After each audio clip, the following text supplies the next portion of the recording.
Cho nên mình sẽ test thử chiếc vòi hú công an.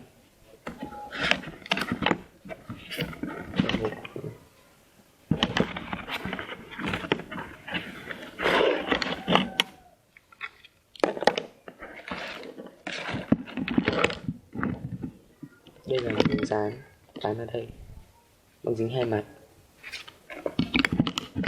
Đây là chiếc cò. Chỉ có 2 dây này, mình đấu thêm dây này để cấp nguồn. Bạn có thể dùng nguồn điện 12V, nhưng đây mình không có, mình không muốn tháo quỷ xe điện ra nên mình đã đấu thẳng vào đây. Các bạn có thể đấu vào pin điện thoại nhưng kêu sẽ không to.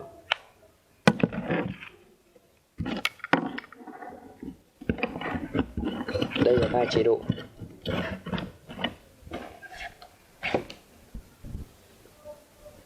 Chế độ thứ nhất, thứ hai và thứ ba.